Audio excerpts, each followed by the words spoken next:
নয়, ফ্যাসিস্ট আমলের মন্ত্রীবর্গরা যারা দুর্নীতির পাহাড় গড়েছে তারা নির্দ্বিধায় বাংলাদেশ থেকে চলে গেছে, কিন্তু নুসরাত ফারিয়াকে গ্রেপ্তার করা হয়েছে।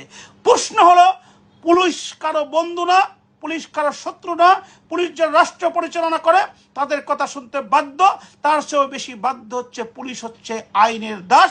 কোর্ট থেকে যে অর্ডার আসে সেটা তাকে পালন করতে হয়। আজকে নুরু সাহেবের দলের কাকে গ্রেপ্তার করেছে? কি পুলিশের কোনো ব্যক্তিগত আক্রোশ নিয়ে গ্রেপ্তার করেছে, নাকি তার বিরুদ্ধে কোনো মামলা ছিল? সেই কারণে বিপিনুর বললেন যে পুলিশ যদি আমাদের শরীরে হাত তুলে তাহলে তাদেরকে ওই যাত্রা বাড়ির মতো ঝুলিয়ে দেওয়া হবে। আমি কোশ্চেন করতে চাই, এনায়েতপুরে যে পুলিশকে হত্যা করা হয়েছে থানায়, তার মধ্যে আপনার ইনভলভমেন্ট আছে?